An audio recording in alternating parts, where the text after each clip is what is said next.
Hello tout le monde et bienvenue dans cette nouvelle vidéo. Aujourd'hui on se retrouve pour une vidéo sur un sujet qui me tient particulièrement à cœur.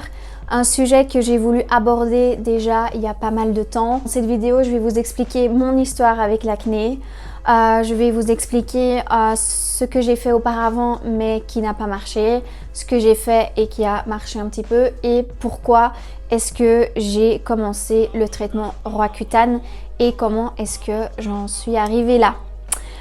Voilà, donc si cette vidéo ne vous intéresse pas, ne vous parle pas ou tout simplement vous n'avez pas envie de regarder, je vous dis à samedi pour une nouvelle vidéo. Et pour les personnes à qui ça intéresse, je vous laisse avec la suite de ma vidéo. Voilà, tout d'abord, je vais vous raconter un peu l'histoire que j'ai avec l'acné. Donc j'ai commencé à avoir des boutons à l'âge de 13 ans, je crois. Quelque chose par là, j'étais en deuxième secondaire. À ce moment-là, vraiment... donc j'ai commencé à en attraper là et sur le front et je me souviens encore que ma maman me disait mais c'est pas grave, c'est sûrement une allergie au soleil ou tu as sûrement fait une réaction par rapport au soleil. Et je me suis dit bah ok, ça arrive quoi. Et donc je me suis pas posé trop de questions, j'avais 13 ans, je jouais toujours à mes Playmobil, à mes Barbie, à mes Polly Pocket, en fait j'ai été enfant longtemps, je veux dire. Pour moi, même enfant, je vivais dans un monde de bisounours. Pour moi, j'étais pas au même stade que les autres de ma classe en fait. J'étais encore fort petite fille. Et donc ça ne me tracassait pas, mais 1 an, 2 ans plus tard, ça s'aggravait. J'avais toujours ces boutons qui ne partaient pas et il y en a qui se rajoutaient jour après jour. Et j'ai vraiment commencé à me sentir pas super bien dans ma peau et du coup ma maman ramenait, quand elle allait faire ses courses, elle me ramenait des produits style Cléarasil. Je pense qu'on a tous connu ce produit, ce savon qui était magique, qui allait faire disparaître tes boutons avec cette fameuse petite pub qui passait à la télé. Bref, je suis une personne assez naïve et pour moi, je me suis dit, je vais utiliser ce produit et je vais plus avoir de boutons. Chose qui est totalement faux, évidemment. Mais voilà, moi j'y croyais et j'avais des petites crèmes, Nivea, blablabla. Et en fait, ça m'a plus pourri la peau qu'autre chose. Maintenant... entre nous, maintenant que quelques années plus tard, je peux enfin le dire, ça n'a servi strictement à rien. Et donc du coup, j'ai commencé à avoir des produits en pharmacie, voilà. Mais sans succès, voilà. C'est là que j'ai commencé à connaître les produits de La Roche-Posay, etc. Alors que, oui, attention, La Roche-Posay est quand même une très bonne marque. Je tiens à le préciser quand même. La Roche-Posay et Aven sont 2 marques que je porte dans mon cœur. Parce que c'est des produits qui m'ont quand même aidée, mais pas sur le long terme. Donc j'ai commencé à utiliser des crèmes, des soins teintés, des bazars. C'est aussi à l'âge de 14 ans que j'ai commencé à mettre du fond de teint pour cacher ces boutons horribles, des boutons rouges horribles, voilà. Et mais bon, voilà. Quand ça me touchait psychologiquement aussi d'avoir des boutons comme ça et évidemment pour moi mettre du fond de teint c'était comme mettre un masque et on voyait plus rien. Sauf que effectivement on aurait bien pu croire que j'avais un masque sur la figure, mais ça ne faisait qu'empirer. Vous voyez les Magnum?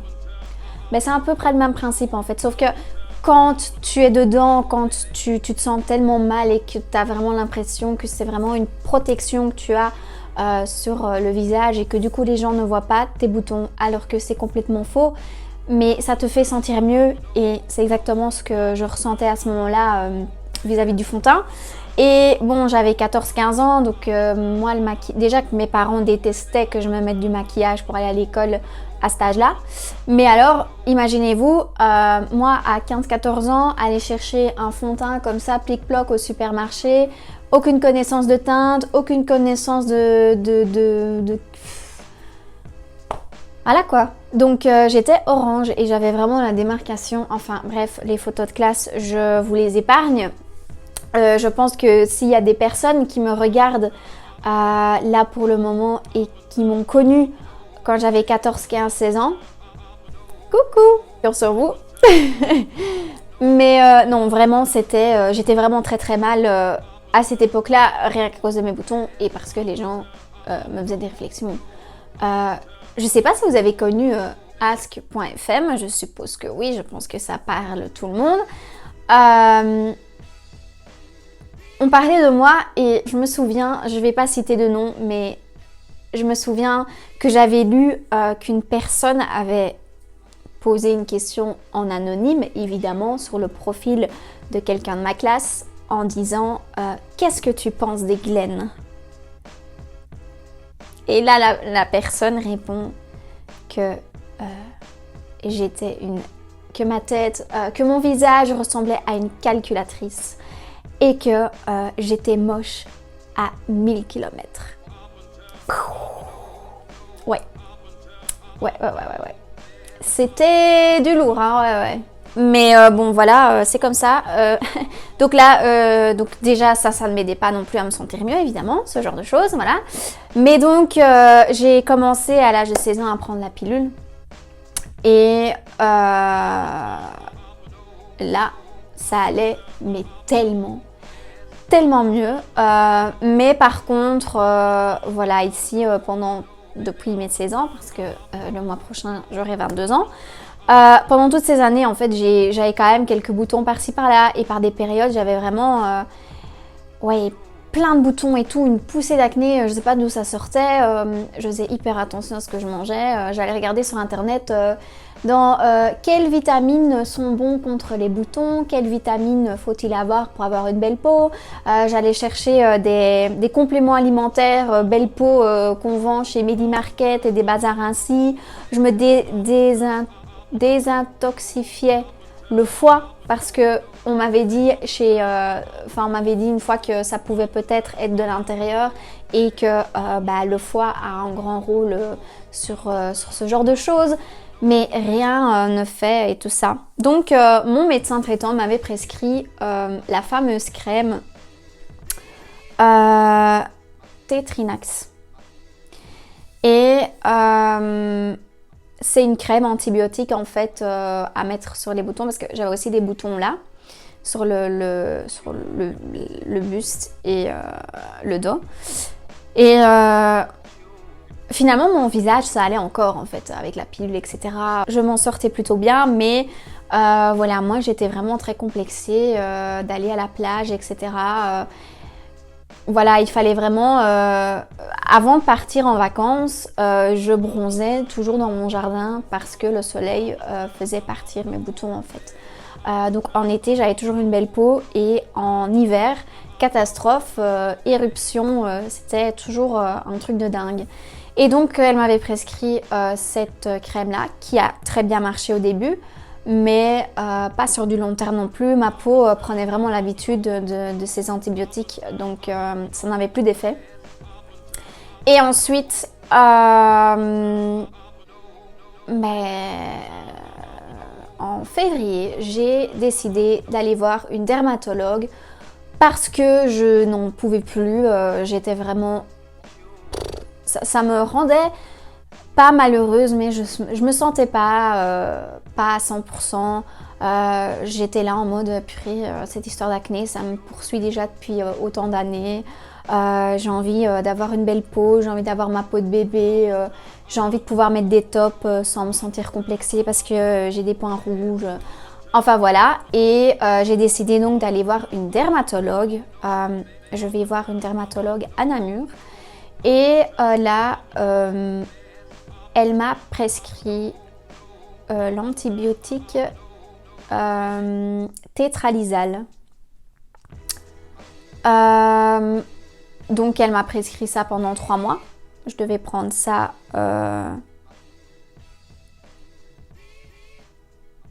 tous les soirs. J'hésite en fait si c'était matin et soir ou tous les soirs. Ça, je ne sais plus dire avec précision si c'était matin, une gélule le matin, une gélule le soir ou si c'était juste le soir. Mais en tout cas, j'ai dû prendre ça pendant 3 mois et ma peau était super belle, vraiment. Sauf qu'une fois que j'ai arrêté ce traitement, bah, tout est revenu évidemment et voilà. Et donc j'y suis retournée pour un bilan et là elle m'a dit écoute il n'y a plus de remède en fait, il n'y a plus d'options, il n'y a plus rien que je peux vous proposer contre l'acné à part le Roaccutane. Elle m'a fait directement la prescription etc. etc. Et en fait je devais d'abord aller faire, donc elle m'a fait la prescription électroniquement et je devais aller faire une prise de sang qui devait être validée.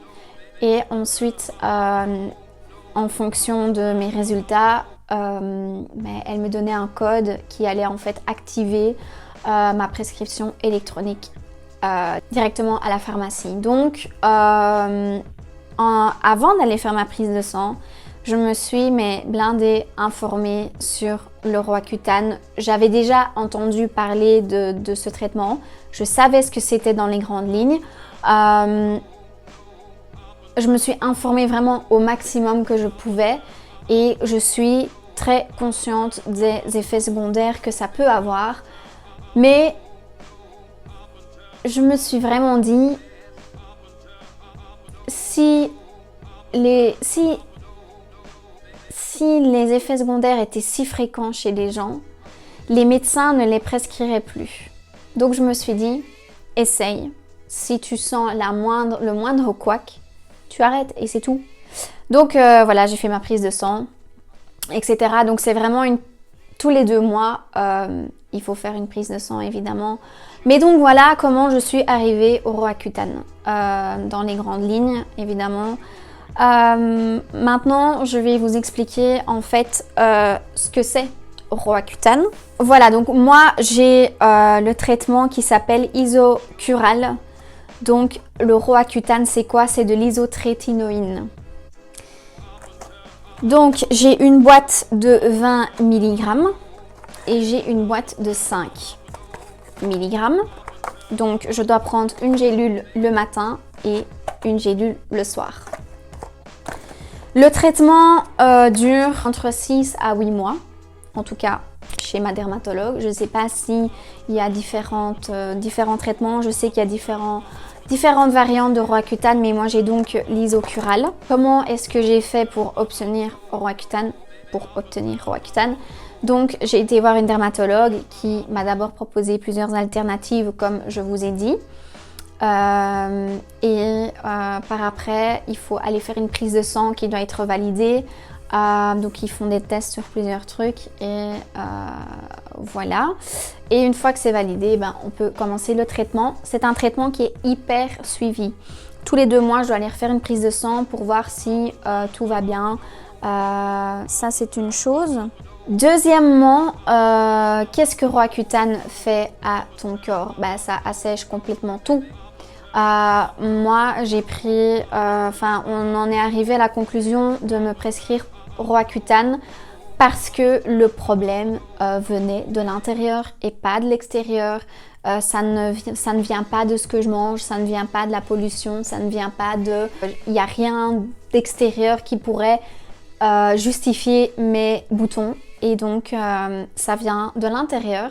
Et donc, il faut assécher de l'intérieur. Du coup, j'ai les lèvres hyper gercées, mais c'est le seul... c'est le seul effet secondaire que j'ai en ce moment. Je viens de commencer mon 3e mois de traitement. J'ai commencé début septembre. ouais, donc mi-décembre, ça fera 4 mois que j'ai commencé le traitement. Et c'est un traitement qu'il faut faire en hiver parce qu'on ne peut absolument pas aller au soleil. Après, j'ai déjà eu des rayons de soleil sur la figure, je ne suis pas morte. Il est aussi déconseillé de ne pas trop boire d'alcool. Je bois un petit verre d'alcool de temps en temps, je suis toujours vivante. Évidemment, il ne faut jamais abuser sur l'alcool, mais voilà. Du coup, je prends soin de ma peau aussi contre toute sécheresse. Je fais en sorte de bien l'hydrater. Et pour ça, elle m'a prescrit en fait la crème de chez La Roche-Posay. C'est le Nutritic Intense. Donc c'est une crème pour les peaux très sèches. Donc voilà, j'applique ça le matin. Ensuite, le soir, avant d'aller dormir, j'applique la crème Cicalfate Plus de chez Aven. Donc, c'est vraiment pour réparer la peau, pour réparer les cicatrices, etc. Parce qu'évidemment, quand on a eu de l'acné, il y a des cicatrices. Donc, j'ai envie d'éviter ça. J'ai aussi des gouttes pour les yeux. Parce que j'avais trop peur. En fait, j'avais lu sur internet que Roaccutane asséchait les yeux et que du coup ça pouvait avoir des effets négatifs sur la vue, etc. Donc depuis le début, je me fous des gouttes dans les yeux et puis hydrater les yeux, ça ne fait jamais de mal non plus. Donc voilà. Et alors j'ai aussi cette crème-ci, c'est de la gamme Cleanance. C'est un soin teinté contre les imperfections et les points noirs de chez Aven. Donc c'est une crème, voilà quoi. C'est très léger, hein, voilà. Mais je mets ça en fait après ma crème hydratante en base de teint quoi. Voilà donc pour les infos un peu techniques du Roaccutane. J'ai envie de terminer en fait cette vidéo par comment est-ce que je le vis et comment est-ce que quel effet ça a eu sur moi. Je suis vraiment très contente du résultat et de l'évolution de ma peau grâce à cet antibiotique. Je suis bien consciente que j'ai peut-être de la chance de me dire que j'ai pas d'effet secondaire si ce n'est qu'avoir les lèvres gercées. Et voilà, en fait c'est tout, j'ai juste les lèvres gercées. Je sais que ça n'a pas été le cas pour tout le monde ou que ce ne sera pas le cas pour tout le monde, donc je ne veux pas prendre mon cas non plus pour un cas général. Voilà, mais je veux juste vous dire que je trouve que c'est assez positif, que mon expérience avec Roaccutane pour le moment est positif et que je suis vraiment très reconnaissante d'avoir pu avoir ce traitement sans avoir d'effets secondaires et pourvu que ça continue et je suis vraiment très contente des résultats. Donc voilà, si vous voulez une solution pour votre acné, évidemment en étant adulte, parce que moi du coup c'est un peu de l'acné d'adulte, n'hésitez pas à aller voir une dermatologue, ils sont là pour ça, ils sont spécialisés, donc voilà. J'espère que cette vidéo vous aura plu, n'hésitez pas à vous abonner à ma chaîne YouTube et à mon compte Instagram et je vous dis à bientôt, bisous.